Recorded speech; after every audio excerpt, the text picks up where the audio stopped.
تو یہ میں کیوں واقعات آپ سب کو سنا رہا ہوں؟ ٹوپیوں والوں، داڑیوں والوں، خاص طور پر تمہارے لیے، ٹھیک ہے نا؟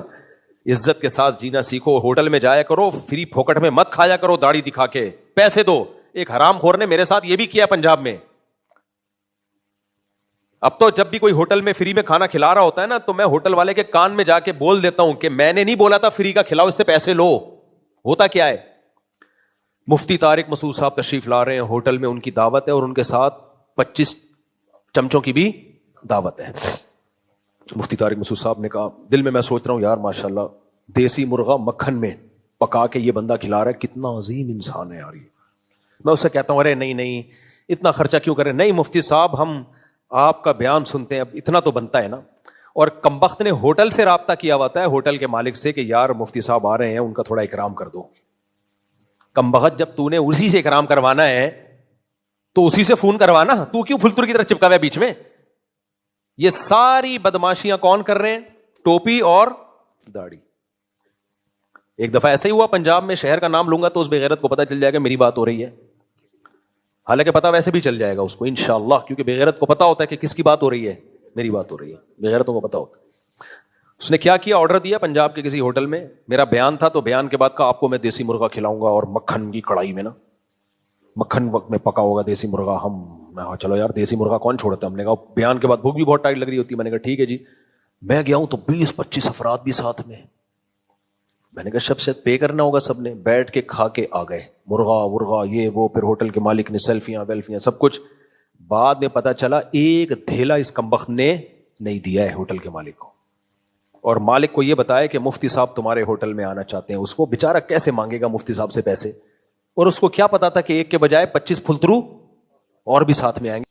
تو ان کو ہو سکتا ہے ان کمبختوں کو پتا ہو، یہ بھی تو ممکن ہے کہ ان کو نہ پتا ہو. وہ سمجھ رہے ہو کہ مفتی صاحب کی شاید کوئی ولیمہ رہ گیا تھا، وہ کر رہے ہیں اب.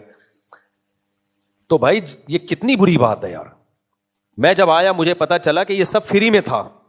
میں نے کہا اس ہوٹل کے مالک کا نمبر تلاش کرو کسی طریقے سے، اس کو میں فون کر کے کہوں کہ بھائی ہم مفت خورے نہیں ہیں، اس کے پیسے میں ابھی بھجواتا ہوں آپ کے پاس. آپ نے اتنا 25 آدمیوں کا دیسی مرغا کا خرچہ کم ہوتا ہے کیا؟ اور وہ بھی مکھن میں اس کو جو ہے نا پکا کے کھلا رہے ہو تم. تو یہ حرکت بھی کس نے کی تھی؟ داڑھی والے نے. تو میں نہیں کہہ رہا میرے بھائی داڑھی والے برے ہوتے ہیں، لیکن برے لوگ بھی داڑیاں رکھ لیتے ہیں. بہت گھٹیا حرکت ہے، بہت نیچ حرکت ہے. تو استغنا کے ساتھ سر اٹھا کے جیو. نہیں ہے تو کچھ نہیں ہے. میرے جب باہر ملکوں میں سفر ہوئے تو بہت اس طرح کی چیزیں سامنے آئیں. تو ایک سے ایگریمنٹ ہوا ہم آپ کو بلائیں گے اور اتنے پیسے ہمارے اتنے پیسے آپ کے. میں نے کہا نہیں آؤں گا. کسی نے کہا پھر آپ اس ملک میں جا نہیں سکتے. میں نے کہا انڈا ورلڈ از دی بیسٹ، نہ جائیں ہم کسی دنیا کے کسی ملک میں. بےغیرتی کے ساتھ دنیا میں گھومنا یہ کون سا کمال ہے؟ بیٹھے رہو، ہمیں یہاں انجوائے کر رہے ہیں لائف کو. کوئی کمی ہے ہمارے پاس یہاں پہ بھائی؟ نہیں جائیں گے امریکہ، نہیں جائیں گے کینیڈا، نہیں جائیں گے جاپان، نہیں جائیں گے سوئٹزرلینڈ. کیا کرنا ہے بھائی؟ یورپ کے جتنے ملکوں میں گیا ہوں بھائی، نہیں جائیں گے ہم؟ نہیں گئے ہوتے تو کیا ہو جاتا. اللہ کا شکر ہے ہمارے یہاں بچے ہیں، گھر والے ہیں، صبح مرغی انڈا دیتی ہیں اور وہ انڈا دیسی انڈے کا اپنا مزہ، پھر چوزوں میں بٹھانے کا. ہماری لائف کی یہاں بہت اچھی گزر رہی ہے بھائی. تو اگر عزت کے ساتھ چلے جائیں تو بہت اچھی بات ہے، نہیں جائیں تو کوئی قیامت. ایک صاحب آئے کہنے لگے وہ زکوٰۃ سے نا، اصل میں ایکچولی میں اپنے بچے کو امریکہ میں یونیورسٹی میں بھیجنا چاہتا ہوں ڈاکٹر بنانے کے لیے، سب زکوٰۃ کے پیسے چاہیے مجھے، آپ کے تو اتنے جاننے والے ہیں. میں نے کہا کیوں بھائی؟ یہاں کھانے کو روٹی نہیں ہے لوگوں کے پاس، تم اپنے بچے کو بھیج رہے ہو ہائی ایجوکیشن کے لیے امریکہ، اس کے لیے بھیک مانگ رہے ہو. کہہ رہے نہیں، کیا سوسائٹی میں جب ڈاکٹرز اچھے ریلائبل ڈاکٹرز نہیں ہوں گے تو ملک ترقی کیسے کرے گا؟ میں نے کہا کر لے گا، آپ اس کی ٹینشن نہ لیں. کہہ رہے نہیں یہ بھی تو ایک ضرورت ہے نا سوسائٹی کی، یہ بھی تو ضرورت ہے بچوں کی ایجوکیشن. میں نے کہا بالکل ضرورت نہیں ہے، اپنے خرچے پہ ہو تو بہت اچھا ہے، نہیں ہو ادھر بٹھاؤ. کہہ رہے پھر میرا بچہ تو نہیں پڑھ سکتا. میں نے کہا ٹماٹر بیچے، ریڑھی لگائے یہاں پہ. میں اتنا کر سکتا ہوں کہ آپ کے بچے کو زکوٰۃ کے پیسوں سے ریڑھی 2 دلوا سکتا ہوں، اور پہلی دفعہ میں ٹماٹر بھی دلوا سکتا ہوں زکوٰۃ کے پیسوں سے. پہلی دفعہ میں زکوٰۃ دوں گا اس کو، ٹماٹر لا کے اس کی ریڑھی لگا دوں گا، اس کے بعد اس نے اپنا خرچہ اس ٹماٹر سے نکالنا ہے. کہہ رہے ہیں یہ تو نہیں ہو سکتا، یہ کہنا آسان ہے مفتی صاحب، کر کے دیکھو پتا چلے گا. میں نے کہا کرنا یقیناً مشکل ہے، لیکن اس کا یہ مطلب نہیں ہے کہ آپ زکاتوں سے امریکہ میں ایجوکیشن کے لیے جانا شروع کر دو. یہ نہیں ہوتا. تو جب 1-2 دفعہ مشکل لگے گا اس کے بعد مزہ آنا شروع ہو جائے گا. ٹماٹر اتنے روپے کلو، ٹھیک ہے نا، اتنے روپے کلو. یہ ٹماٹر والے ڈپریشن میں تھوڑی ہوتے ہیں، یہ زیادہ خوشیوں کی زندگی گزار رہے ہوتے ہیں. تو دنیا کو جب تک مسافر خانہ نہیں سمجھو گے یہ باتیں سمجھ میں نہیں آئیں گی. اور جو میری گاڑیاں دیکھ کے جو لوگ جل رہے ہوتے ہیں نا کہ یہ مولوی کہتے ہیں پیسہ مت رکھو اور خود گھوم رہے ہوتے ہیں, اصل میں وہ بھی بےچارے حب دنیا کے مریض ہوتے ہیں, جل رہے ہوتے ہیں کہ کیا ہو گیا, واٹس گوئنگ آن. تو دنیا کی محبت جب ختم ہو جاتی ہے تو کسی کا پیسہ دیکھ کے بھی کوئی تکلیف نہیں ہوتی, اور ہو تو خوشی ہوتی ہے. چلو یار, ہم اپنے شیخ کو دیکھتے تھے, اتنی اللہ نے دولت دی ان کو, ہمیں تو کوئی جیلسی نہیں ہوتی تھی, اور ہم دال کھاتے تھے روزانہ. مدرسے میں کیا کھاتے تھے ہم؟ دال, ڈیلی دال. تو ہمیں یہ نہیں تھا کہ اب ہمارے حضرت کی خوراک بہت ٹائٹ تھی, اپنے پیسوں سے تھی نا, مدرسے کے پیسوں سے نہیں تھی, زمینوں کی آمدن آتی تھی, کھاتے تھے. صبح حضرت کا ناشتہ ہوتا تھا 2 ہاف فرائی انڈے, ہاف بوائل انڈے, سیب لازمی, جب سیب کا موسم ختم ہوتا ٹورنٹو سے سیب آتے تھے ان کے لیے, اور بادام اور یہ بھنے ہوئے چنے, یہ لازمی ان کی خوراک کا حصہ. پھر شہد, اور پھر رات کو بھی اکثر پروٹین والی چیزیں کھاتے تھے, چکن وغیرہ, اور بہت بہت خاندانی خوراک تھی حضرت کی, اور بڑے اسٹینڈرڈ کی خوراک تھی. ہم کیا کھاتے تھے مدرسے میں؟ ڈیلی دال. ایک دن گوشت بنتا تھا مرغی کا, اس میں بھی ایک دفعہ طلبہ کی بوٹیوں پہ لڑائی ہوئی تو 40 دن کے لیے بوٹیاں بند, کہ خالی شوربہ پڑے گا. حقیقت. اب بتاؤ ہمیں غصہ نہیں آئے گا؟ حضرت آپ تو یہ کھا رہے ہو اور ہمیں یہ, تو حضرت فرمایا کیا کر, کوئی بات نہیں بھائی, جتنا اللہ نے دیا کھاؤ, تو مجھے جو اللہ نے دیا تو میں اس حساب سے کھاؤں گا. کبھی میرا موڈ ہوا تو تمہیں بھی کھلا دوں گا. کبھی حضرت دعوت بھی کر دیتے تھے. تو یہ مزاج بنایا گا بھائی, دوسرے کی دولت تو اس کے لیے, تمہارے لیے تھوڑی ہے. اب یہ نہیں کہ حضرت کنجوس تھے, نہ کنجوس نہیں تھے. حضرت صرف خوراک پہ ٹائٹ خرچ کرتے تھے, باقی دولت کی ڈھیر لگے ہوئے ہم نے حضرت کے سامنے دیکھے ہیں. اپنا مہینے کا خرچہ نکالا, سیب انڈے منڈے یہ خرچہ نکالا, سارا فی سبیل اللہ صدقہ. سوال پیدا ہوتا ہے جب وہ سارا انہوں نے صدقہ کرنا ہے تو اپنے طلبہ کو ہی کھلا دیں؟ نہ بھائی نہ. تم کو اگر مفت میں مرغوں کی عادت پڑ گئی نا تو ساری زندگی تمہیں مرغا چاہیے. عادتیں تھوڑی خراب کرنی ہے, جو ہے اوقات اس کے حساب سے کھاؤ. تمہاری اوقات دال والی, کیا کھاؤ گے تم؟ دال. یہ سمجھا. اور جو ہمارے یہاں مالدار طلبہ تھے ان کے گھر سے بڑے بڑے کھانے آتے تھے. ایک دفعہ کیا ہوا, واقعات سے واقعات یاد آ رہے ہیں لیکن یہ سارے سبق آموز ہیں. ایک میمن طالب علم تھے, وہ بڑے مالدار سیٹ کے بچے, ان کے گھر سے کھانا آتا تھا. وہ کھانے کا جب ٹفن کھلتا تھا نا تو خوشبو ہی سبحان اللہ, ایسی کڑائی مرغیاں اور کیا کیا ہوتا تھا. اب جو 1-2 لالچی طلبہ تھے نا, ان کے جب خوشبو آتی تھی نا ان کو, تو وہ تھوڑا کھسکتے ان کے دسترخوان کے قریب چلے جاتے تھے. اچھا, ہمیں حضرت نے سمجھایا ہوا تھا بھائی یہ اچھا کھا رہا ہے تو کھانے دو. ہم دال کھا رہے ہوتے تھے اور ان کے وہ مرغا ہمارے سامنے بیٹھ کے کھا رہے ہوتے تھے. ہمیں ذرا بھی کبھی دل نہیں کیا کہ ایک نوالا ہم یہاں سے پکڑ لیں. بھائی وہ مالدار باپ کا بچہ ہے, کھانے دو یار. اچھا, ہم یہ دال کھا رہے تھے نا, یہ بھی میں فری میں نہیں کھا رہا تھا, ہمارے والد صاحب پیسے دے رہے تھے کہ بھائی چلو منتھلی دو, لیکن اس اسٹینڈرڈ کے مالدار ہم نہیں تھے جیسے وہ تھے.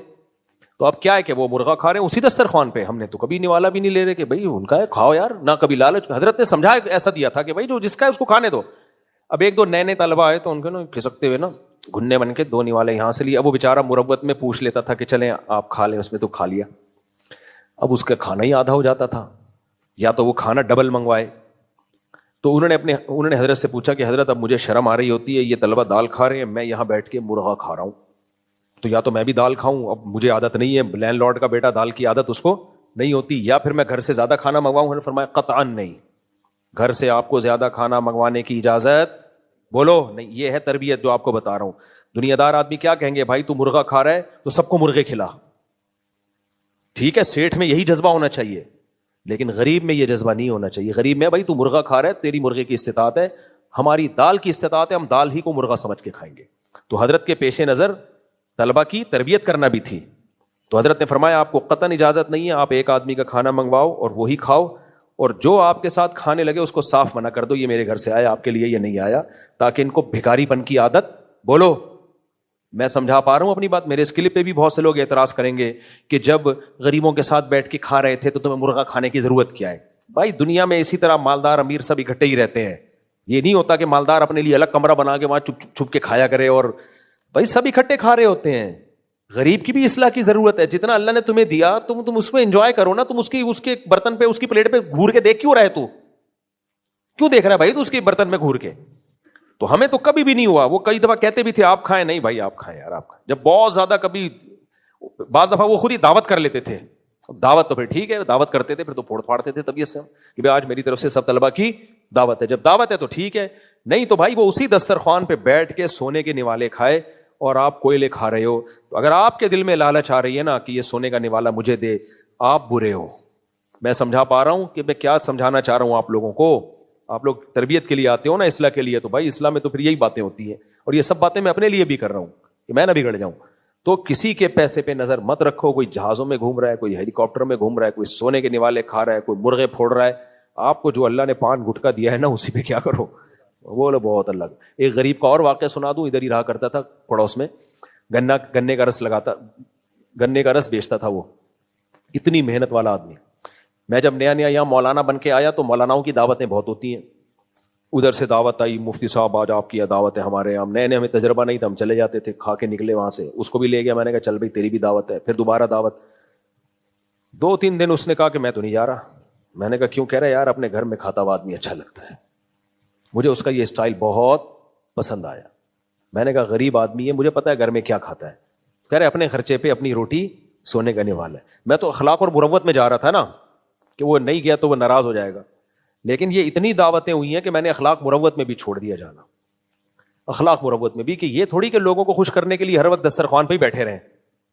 پھر میری تصویریں آنا شروع ہو گئی, آج اس کے یہاں مرغا پھوڑ رہے ہیں مفتی صاحب, آج اس کے یہاں, اور ایسے رکھا ہوا ہوتا ہے. ایک تو ایسی آئی ہے بکرا سامنے اور میں آستین چڑھا رہا ہوں یوں کر کے, جیسے کبھی کھانے کو ملا ہی نہیں ہے. حالانکہ وہ آستین میں اس لیے چڑھا رہا ہوں کہ گندی نہ ہو جائے. وہ دال ہوتی تو بھی میں چڑھاتا آستین. پھر جنہوں نے وہ بکرے کی دعوت کی تھی ان کو میں نے فون کیا, میں نے کہا یار یہ کیا ہے؟ کہتے پتہ نہیں کس نے چپ کے بنا لیے. تو اپنے خرچے پہ کھاؤ میرے بھائی. اور اگر کوئی محبت میں آپ کو کھلا رہا ہے آپ کی لالچ کے بغیر, تو یہ اللہ کی نعمت ہے. پھر یہ اللہ